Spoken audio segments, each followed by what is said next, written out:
Dedication.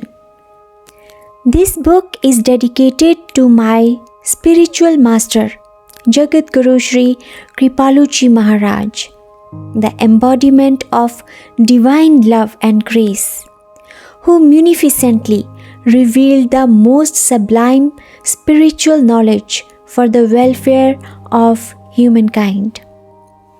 As the supreme Jagat Guru of this age, he repeatedly taught the importance of purifying the mind. He emphasized that it is the mind alone which is the cause of bondage and liberation. For its cleansing and sublimation, he revealed many powerful techniques, including Roop Dhyan meditation, reflection, contemplation, selfless devotion, surrender, and the practice of Karam Yoga in our personal sadhana. I am eternally indebted to him for bestowing upon me his divine wisdom and for inspiring me to consecrate my life to its propagation. I pray with all my heart that he will be pleased with my humble endeavor to present the perennial Vedic knowledge in a modern context.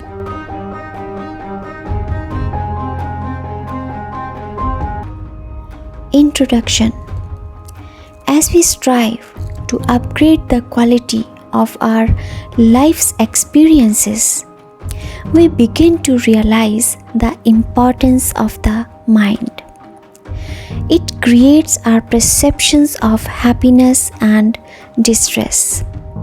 If it goes astray, it robs our inner joy, dragging us into a cesspool of miserable thoughts and feelings. But if effectively trained, the mind becomes our biggest resource for optimism, contentment, determination, and joyfulness. That is why the Vedic scriptures have rightly called it the cause of both bondage and liberation. The mind is like a fertile field. If you cultivate it well, it blossoms with attractive plants and beautiful flowers. But if neglected, the outcome is terrible: wild weeds and thorny shrubs. Likewise, the mind is replete with infinite potential. As gardeners of the mind, we must ensure its productivity. Our sovereign duty in life is to carefully tend to our mind to make it bloom with sublime thoughts and noble emotions. We can fulfill this duty by learning about the science of mind management, one of the most useful skills we can learn in life. The successful distinguish themselves by their ability to marshal their mental resources. They choose their thoughts judiciously to be ever happy and inspired. As masters of their mind, they prefer to focus their thoughts and energy upon their goals, promptly discarding negative emotions as useless baggage. They know how to tap into the fountain source of inspiration that lies within. Thus, they march forth as more effective human beings. They prefer to focus their thoughts and energy upon their goals, promptly discarding negative emotions as useless baggage. They know how to tap into the fountain source of inspiration that lies within. Thus, they march forth as more effective human beings. In contrast are those who remain slaves of their emotions. Unable to control their ideas and feelings, they become victims of the environment. They feel that the key to happiness lies in external factors. To be happy, they desperately need others to behave differently and for situations to change. Hence, they become obsessed with battling circumstances in their life.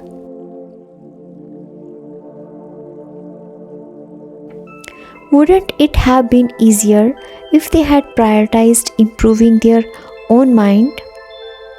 Had they done that, they would have found an infallible and trustworthy friend within themselves. That's why even a little time dedicated to acquiring the technology for mind management reaps rich dividends, enriching your life forever. The very fact that you are devoting your precious time to read this book implies that you recognize the value of training the mind. In this book, you will discover powerful techniques for transforming your life, such as Chintan, contemplation, self-affirmation, visualization, yoga of the intellect, Roop Dhyan meditation, and Sharanagati, surrender to the Supreme, among others. I learned these secrets from Jagadguru Sri Kripaluji Maharaj, who was the fifth original Jagadguru of Indian history.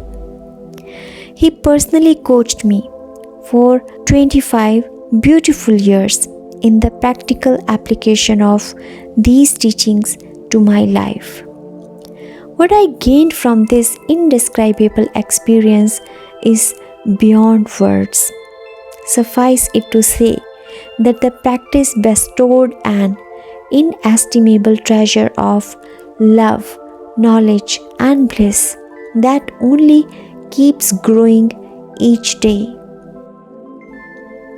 Maharaji entrusted me with the key task of sharing the divine knowledge I have received from him. This has been my life's mission for over 3 decades now. With that goal, I extensively studied ancient Vedic texts and the scriptures of all the major Eastern and Western religious traditions of the world.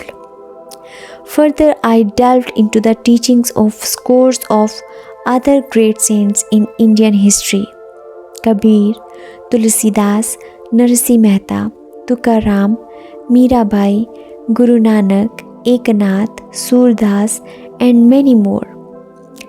To highlight the universality of the principles that I teach, these saints and scriptures have been extensively quoted in this book. Additionally, sayings of illustrious personalities in history who reached the same conclusions from their experience are also included in this book. The principles described herein are explained with systematic logic to show their rationality and reasoning. Finally, since this is a book on the practical application of spirituality, I have also given plenty of real life instances and stories to help convey the ideas dramatically and vividly. It is always a good idea to understand genuine knowledge through a mix of logic, stories, examples, and scriptural quotations, as they not only help to convince us but also to retain and internalize the teachings. During the last 30 years, I have shared these principles with millions of people and seen them benefit from them. With the blessings of the Supreme Lord, may the book truly enrich your life and help you experience the fountain of joy, inspiration, and love within. The need for mind management. We all wish to enhance the quality of our life, to feel joyful and happy. We desire to think noble and sublime thoughts.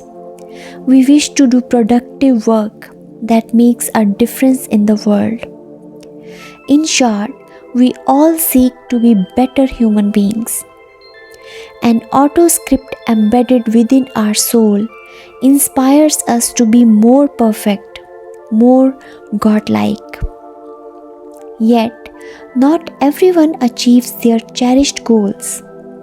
While a few lead inspired lives with noble values and find deep satisfaction in their work and relationships, the vast majority stumble along the journey of life, tripping repeatedly over anger, greed, tension, and anxiety. No matter how much they struggle, they seem to attract misery and failure. And even if they do succeed externally, their hearts stay dejected and happiness eludes them. Why is reality so different from our dreams and aspirations? It is not money, power, fame, or an affluent upbringing that determines the quality of our life. There are many successful people who had very little of these external resources, and yet they achieved happiness, productivity, and fulfillment. There are also innumerable others who had all these but still could not lift themselves from wretchedness. Where did they go wrong? The key to happiness and success. An example of an inspired individual was Helen Keller, a renowned philanthropist of the last century. When she was only 19 months old, a severe infection made her deaf and blind. Consequently, she could not learn to speak and often threw tantrums to communicate her frustration to her family. When Helen Keller was 7 years old, her parents found a special needs school and a willing teacher in Anne Sullivan. Partially blind herself, Anne first tried teaching language to little Helen by signing letters onto the child's hand. Helen did not immediately respond, but the patient teacher was determined to find a way to communicate with the young girl.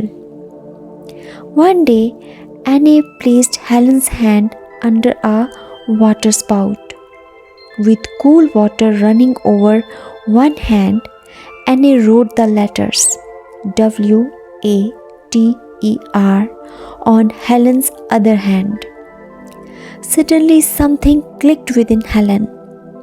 For the first time in her life, she understood that external objects had names. She was so excited that she eagerly begged to learn more names. By nightfall, she had learned the names of 30 more objects. Helen proceeded to enthusiastically learn the signs for people and things in her outside world. She picked up the Braille system for the blind. Soon she started grasping abstract ideas like the meaning of the word love. As this door opened new ways to understand the world, she devoted herself to learning all she could. She began to read classical books and books of knowledge like other students of her age.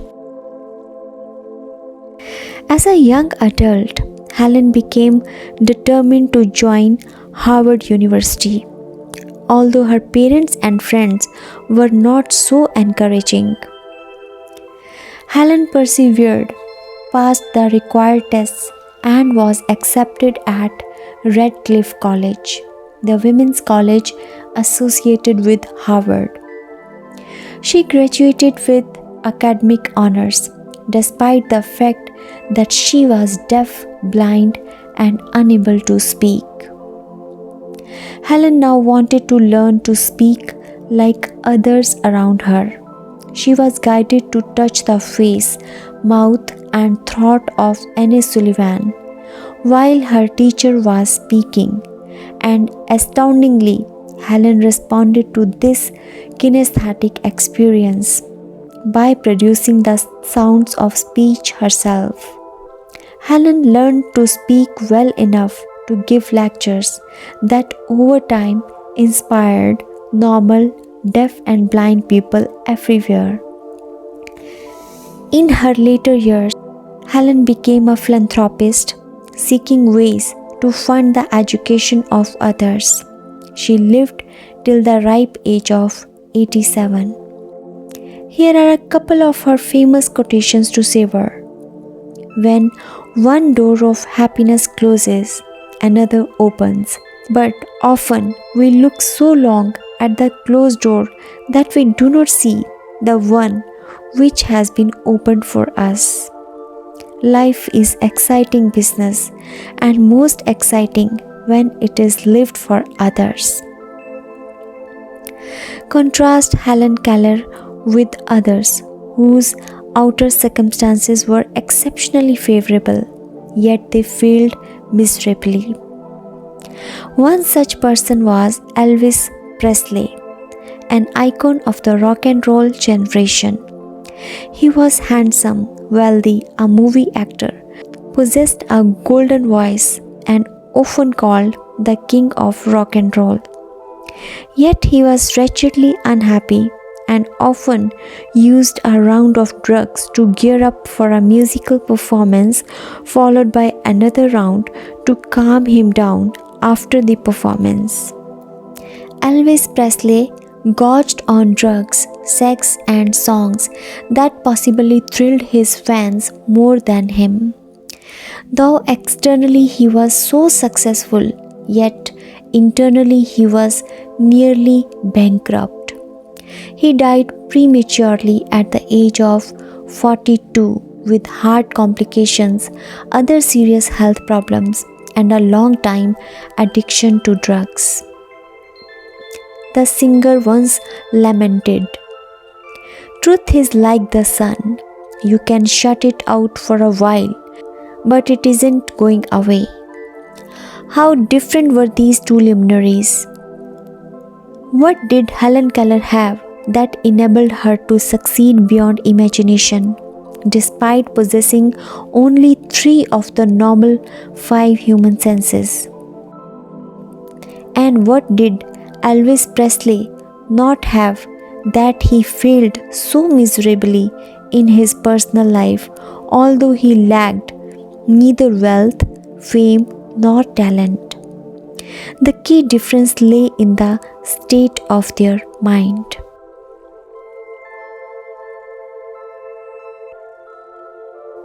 The mind, our best friend and worst enemy.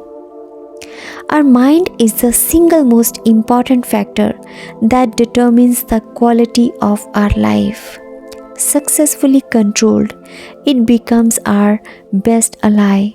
But if allowed to run wild, it steals our inner peace and undermines all our productive endeavors. The Vedic scriptures inform us. Bhagavad Gita 6.5. Elevate yourself through the power of your mind and not degrade yourself. What is this mind? It is a subtle machine fitted within us by God. While the body is the external machinery, the mind is the internal one.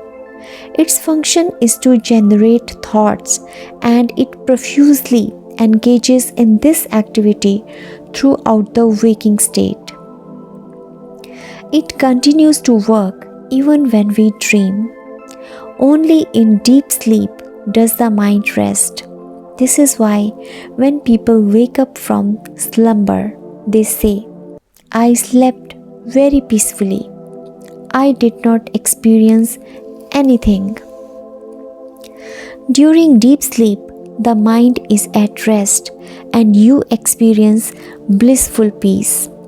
At all other times, it stays active and creates thoughts incessantly.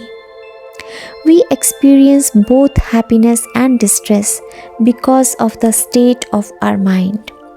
Let us say that someone is in a miserable mood. You tell her something that generates a happy thought in her, and she smiles in glee. Next, presume another person is in a good mood. You convey bad news to him, which creates a miserable thought, and he instantly grimaces in despair. Both the experiences of glee and despair are results of the state of the mind. Learn to cultivate a cheerful mind, and you will experience heavenly bliss even in the midst of the most hellish circumstances.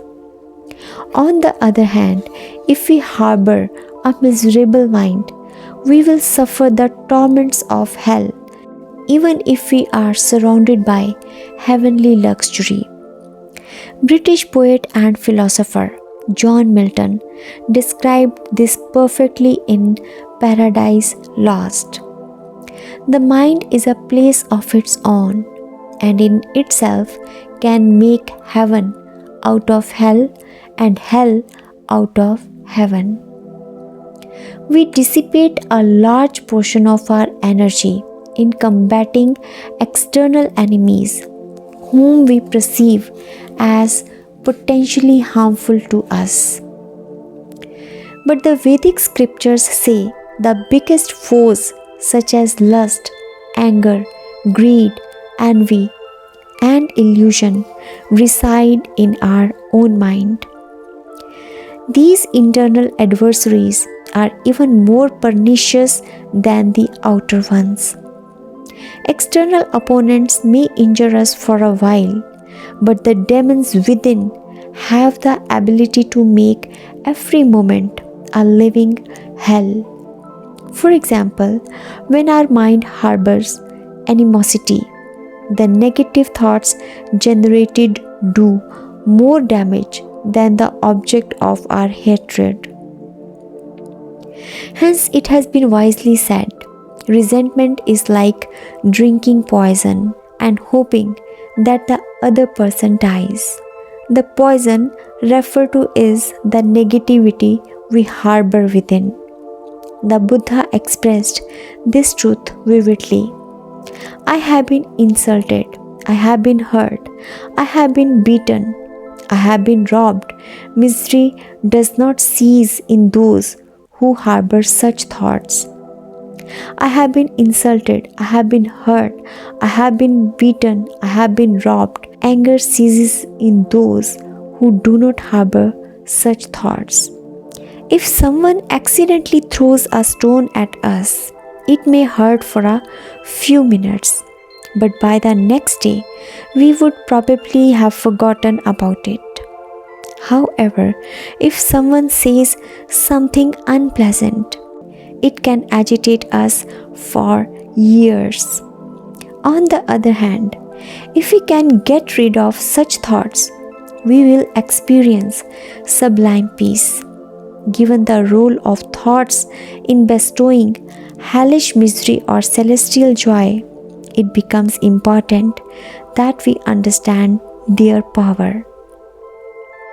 The nature of thoughts. What are thoughts? They are subtle bundles of energy created in the factory of the mind. The atmosphere around us is full of energy waves that are invisible to the naked eye. If we take a radio set and rotate the channel tuner, broadcasting stations appear in quick succession to reveal their existence. Radio waves are there though we cannot see them. Similarly, thoughts too are subtle waves generated by the mind. Our thoughts impact us in multiple ways. Our body reacts to every thought we have, literally, even chiseling our physical experience. This is why we look at someone and remark, "Stay away from him. He seems to be a very angry guy." Or we look at another and say, "She seems like a very simple person. We can rely on her." In either case, the thoughts within sculpted the person's external looks. Secondly, thoughts fructify into actions. They are the internal roots from which all actions spring. This is based on a simple principle. Good thoughts fructify into good actions, and bad thoughts fructify into bad actions. Those who dedicate their lives to the service of humankind do not land there by accident.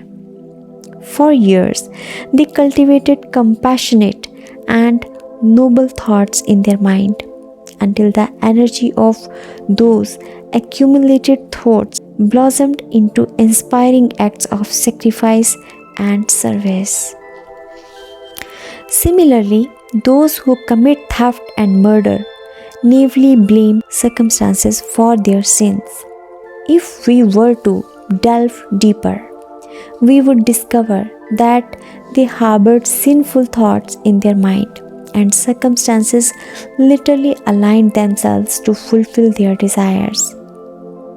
If we wish to draw more favorable circumstances in our life, let's begin by improving our thoughts.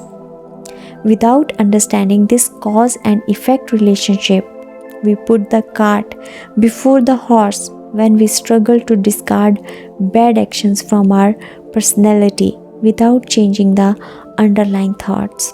Like diligent horticulturists, we must carefully weed out all kinds of negative thoughts that sprout, such as anger, greed, hatred, envy, illusion, fear, and anxiety, from the orchard of our mind. When we strive to improve the state of our mind, we then realize the import of the Vedic junction. The mind is the cause of bondage, and the mind is the cause of liberation. The Buddha stated the same principle in different words. Suffering follows an evil thought as the wheels of a cart follow the oxen that draws it. Joy follows a pure thought like a shadow that never leaves. The level of our consciousness is tied to our mind. Veritably, we are what our mind is. This is why the wise sages said, "भुला न जाना इस नुस्खे को, लाभ अनेक उठाओगे, जैसा मन को बना सकोगे, वैसा ही बना जाओगे." Do not forget these golden words. You will derive great benefit from them. The extent to which you uplift or degrade your mind, so your soul will be uplifted or degraded accordingly. The mind-body connection. We have seen how thoughts impact both our physical appearance and our actions. You may be surprised to learn that thoughts even impact our health. The Yog Vashisht, an ancient scripture, tells a revealing story about the mind-body connection. Lord Ram once undertook a tour of his kingdom to personally observe the condition of his people. He was dismayed to see them suffering from disease. Returning to his palace, he asked his preceptor, Maharishi Vashisht, "Guruji, what is the cause of disease?" Guru Vashisht replied, "Ram, disease begins in the mind. When we harbor poisonous thoughts, the Manomaya Kosh, mental sheath, gets disturbed. This agitates the Pranamaya Kosh, vital energy sheath. That disturbance manifests in the Annamaya Kosh, physical body, as disease. This is, of course, a very simplistic explanation, for we all know that diseases can have innumerable causes. Ayurveda too talks of two kinds of diseases, doshaj and karmaj.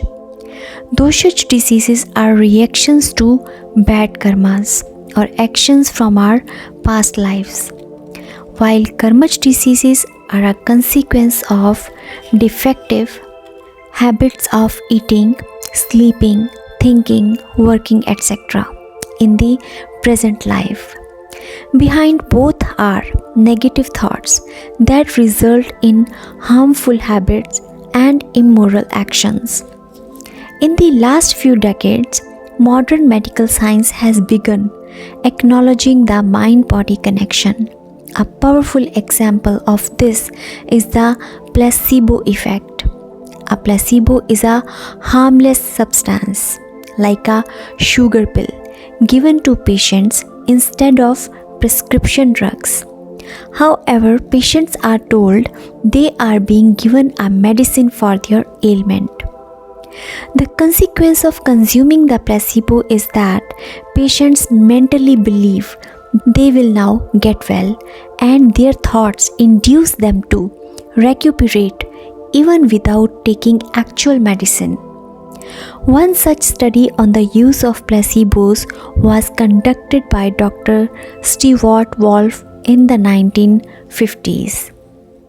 Dr. Wolf conducted research on pregnant women who have a natural tendency to vomit in the first few months of pregnancy. When they would complain to Dr. Wolf of symptoms of vomiting, he would give them Ipecac, a drug that induces vomiting. Ipecac is often kept in laboratories as a safeguard. If anyone accidentally swallows poison and needs to vomit it out, Ipecac is administered to induce the vomit. When Dr. Wolf administered the drug to the pregnant women as expected, the symptoms of vomiting were exacerbated. He would then tell them, "Do not worry, I have a wonder drug that has just been launched. It has been tested on thousands of patients and found to bring about miraculous suppression of the vomiting tendency. I will administer it to you now." Then he would give them the same Ipecac that had earlier aggravated their urge to vomit. But this time, the symptoms of vomiting would disappear for the night. The next morning, the tendency to vomit would again return. What was the reason for the cure? Even though it was the very drug that induces vomiting, it was a placebo effect. The patient's mind told them that they should feel better, and their bodies responded to their thoughts. Placebo effect can sometimes have a demeaning connotation and is often not well received by patients. If you tell people they got cured by the placebo effect, they are likely to say, "You mean it was all in my mind?" As a result, Herbert Benson and Richard Friedman coined the term remembered wellness. It is a phenomenon in which the subconscious mind remembers the state of wellness and replicates it in the present. The phenomenon of remembered wellness commonly occurs when patients visit their family physician. The doctor says, "Show me your symptoms," and patients find that their symptoms have disappeared. The mere fact that they are meeting the doctor tells their subconscious mind that they will now get well. Consequently, remembered wellness takes place and healing occurs. The reverse of this is remembered illness, a common example of which is white collar hypertension. Patients may have perfect blood pressure at home, but when they visit the doctor, they find it has increased. What is the reason for this? In their minds, they think that since they are visiting the hospital, they must be unwell. They recall a previous state of illness and the body responds to their thoughts by increasing the blood pressure. This is a perfect example of the mind making the body sick. These examples demonstrate how illness is caused not only by viruses and bacteria, but also by the negativities the mind harbors. Thus, mere physical cure of a medical condition is not enough. True health requires managing the mind along with taking care of the body. In fact, the World Health Organization (WHO) defines health as the state of complete physical, mental, and social well-being, and not merely the absence of disease or infirmity. Unfortunately, in the commotion of life, we often put mind management on the back seat. While we passionately pursue external success, not realizing that inner victories are the real basis for outer accomplishments. Let us therefore gain a better perspective on what goes on within us. The inner and outer worlds. The world we encounter is of two kinds. The first is the external world made of earth, water, fire, air, and space. Since it is created by God, the master architect and designer, it is perfect just like Him. The Vedas go to the extent of saying that God Himself becomes the world. Mundukopanishad 1.1.7. As the spider extracts its web from its own body and reabsorbs it later. Similarly, at the time of creation, God too manifests the world from within His own being and then absorbs it back into Himself at the time of dissolution. In other words, the world is an inseparable part of God. Again, the Vedas state, Isha Vasayam Idam Sarvam Yat Kincha Jagatyam Jagat. Ishopanishad verse 1. The entire world and everything in it is the veritable form of God. Since the Creator is perfect and complete, the world is also perfect and complete. This external world was created to sustain the physical body. Apart from the gross external world, there is also a subtle inner world that each of us creates in our own mind. This is the realm of our desires, attachments, and aversions due to our sanskars or accumulated tendencies of endless lifetimes. While the external world is the same for all, everyone's inner world is different and unique. Between these two worlds, the inner one is far more compelling. Agitation by physical objects is possible only as long as desires for them are present in the mind. If these desires are vanquished from within, then external objects no longer hold sway over us. In the Ramayana, Lord Ram said of his younger brother Bharat, Bharatahi hoina Rajamadu Bidhi Harihara Padape. What to speak of becoming proud by ascending the throne of Ayodhya? Bharat can never develop pride even if he ascends the throne of Brahma, Shankar, or Vishnu. The reason for Ram's confidence in the infallibility of Bharat was that his inner world was clean and pure. Bharat had reached a state where his mind was free from the everyday material sentiments of anger, desire, jealousy, greed, and lust. As a result, he could never be swayed by the lure of power in the outer world. Lord Shiv emphasized the same maxim. Uma je Ramacharana Rata Vigata Kama Mada Karodha Nija Prabhu Maya Dekhna hi Dekhan Jagata Kehi Sana Krahin Virodha. Ramayana. O Parvati, those noble souls who free themselves from desire, pride, and anger see the world as a form of their beloved Lord. Towards whom can they be inimical? Hence, all saints who succeeded in purifying their inner world experience the external world as a veritable form of God. Thus, the situations in the external world cannot be the cause of our strife.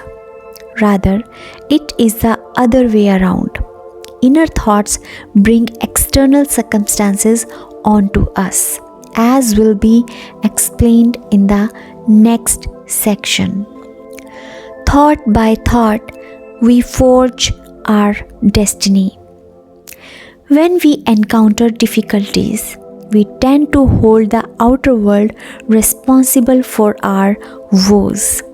But the circumstances do not come by the throw of a dice. The world is governed not by chaos but by eternal principles. And although it may not seem so to us, God has made this world perfectly to enable our purification. Consider the example of Ramdat, who is always annoyed to no end with the irascible behavior of Vishnudat, his obnoxious neighbor. To get away from him, Ramdat finally moves to another neighborhood only to find that his neighbor is no better than Vishnudat. The experience repeats itself over and over again. Every time he moves, he encounters an equally obnoxious neighbor. Eventually, Ramdat decides to see the situation positively and begins using it as an opportunity to develop his own tolerance and patience, the very two virtues in which he is deficient. He realizes that circumstances in his life have schemed for that very purpose. When he finally masters equipoise, despite the worst behavior of his neighbor, he suddenly finds the situation changing. Lo, behold, wonderful citizens begin moving into his neighborhood. In this manner, the material energy, Maya, arranges for the salvation of our soul. Circumstances come in our life for a purpose, and they remain until the purpose is served. When we have learned the lessons intended for us, the environment naturally changes and leads to a new set of situations that carry within them another lesson. This is a simple explanation of our life circumstances. Everyone is a mixture of virtues and frailties. Just as situations are a myriad web of intricate constraints and opportunities. It is naive to think that we understand the precise reason for any particular situation in our life. Many circumstances are the result of our karmas or past actions, either in the present lifetime or in prior ones. It's literally time for stock taking.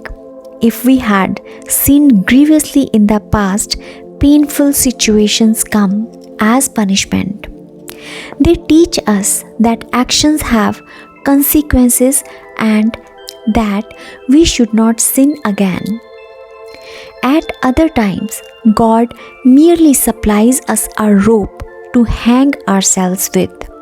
The situations providing ample opportunities to indulge in our most debased desire. Lessons follow much later through ill health, penury, and infamy, among others. The so-called law of attraction, now so glibly touted in the world, is actually a very incomplete and inaccurate representation of reality. Nevertheless, the link between our inner desires in the past or the present and the circumstances in our life always exists. People rarely understand this cause and effect chain and keep fighting with circumstances, blaming situations for all their miseries and feeling woefully victimized by them. The law of karma is very just. It takes into account our actions from all the past lifetimes. Where we are in life today is the result of our thoughts and actions in the past. Our thoughts today decide where we will be in life tomorrow.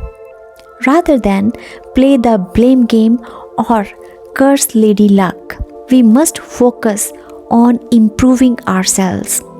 The more we win our inner battles, the more we will find external success knocking at our door. It's quite simple. Thought by thought, we forge our destiny. The law of attraction states that merely by thinking of wealth and success, we can attract these in our lives. This is a very simplistic understanding, for thoughts need to be followed by massive effort. Also, the circumstances in our life cannot be explained from a simple one-to-one mapping with our present thoughts.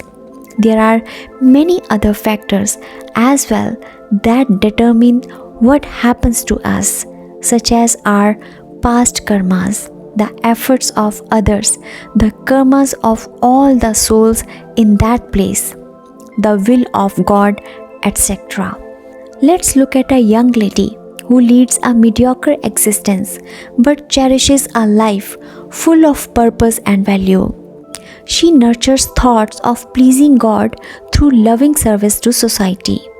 The sublime thoughts of kind-heartedness and empathy seize her consciousness so strongly that she is filled with passion for making a difference in the lives of people. In a short while, opportunity knocks on her door to become an entrepreneur. She now finds herself pioneering a new cottage industry that trains hundreds of village women in self-employment. People marvel at her success, and the ignorant say that she simply got lucky. But the wise smile, knowing that she got what she merited. This perfect universe is not a game of roulette where any crackpot can win the jackpot. A Taoist saying captures this perfectly. The snowflakes fall slowly to the ground, each flake to its proper place. There are eternal laws that govern the world, and the law of karma is one of them. When the lady deserved it, the universe provided her with just the right opportunity to serve according to her heart's desire. She made her life a success, and so can we if we marshal our resources well. According to the Vedas, God created the world through his material energy, Maya. All the gross and the subtle elements of the world have evolved from this material energy.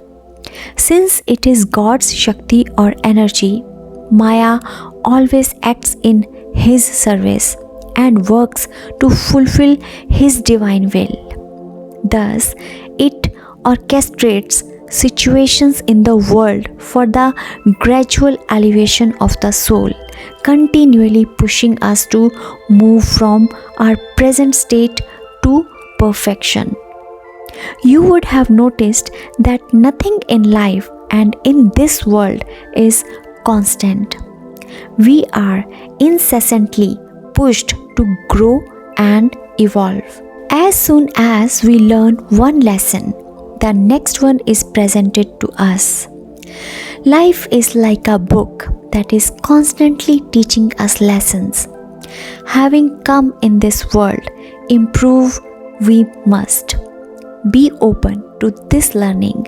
Let this world not become the university of hard knocks, where we are forced to progress the hard way through difficult experiences. The wise do not waste their energy in cursing circumstances. They quickly learn the lessons inherent in the situation and progress rapidly forward on the journey of internal growth and development. Leverage the resources God has blessed us with. After reading the success story in the previous section, we may wonder if we have what it takes to succeed likewise. We do, but instead of realizing the importance of what we have, we remain focused on what we lack. Let me tell you the story of a beggar I once met. It was over 2 decades ago in a little town called Aska in the state of Odisha in eastern India. I was walking in the morning by myself. As I approached a bridge, I saw a mendicant standing atop the railing, gathering courage to plunge into the river below. It was obvious that he was about to give up his life. I screamed, "What are you doing? Please stop!" Startled, he looked at me and hesitated. He jumped back onto the road and I ran to grab his arm. "Why were you considering such a cowardly act?" I chided him. "Don't you know that if you had committed suicide, you would have to become a ghost in your next life? As punishment for rejecting your physical body, you would then not possess a gross body in your next life. You would have to live as a ghost with just a subtle body. That would be a very painful existence because you would have material desires but no way of fulfilling them." Hearing about the consequences of suicide made him change his mind. He began sharing with me the pain he was harboring within. "God has given me nothing," he whined. "I have only poverty and misery to look forward to in life. If I give you 50 lakh rupees, will you become positive about your future?" I asked him. "Of course I will," he retorted. "Okay, but in exchange, I will need something from you. You will have to give me your 2 eyes. "What? Do you expect me to be blind? I cannot give you my eyes." "That means your eyes are more valuable than 50 lakh rupees. This is why you are not willing to part with them for that sum of money. You are saying that God has given you nothing. Count your eyes as the first grace of God. Okay, I continued. I am willing to offer you another deal. Take 25 lakh rupees and give me your two arms. Absolutely not. I would rather have my arms than your 25 lakh rupees. That means your arms are more valuable than 25 lakh rupees. Count another grace of God. Will you give me your two legs if I offer you 15 lakh rupees? In this way, I kept assigning a value to his different body parts in accordance with his perception. Look, I said, you have over 1 crore rupees right here in your body.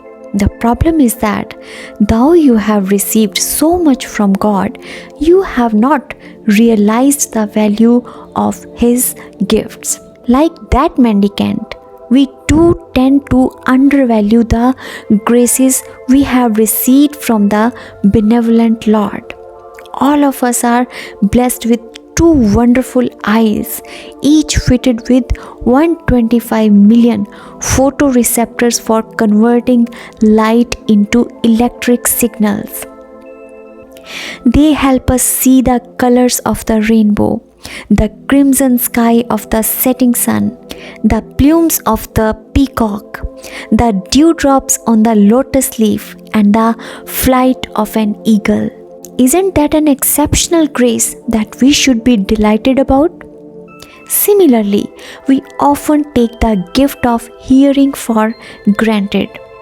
Imagine what life would be like if we couldn't hear the sounds in our environment.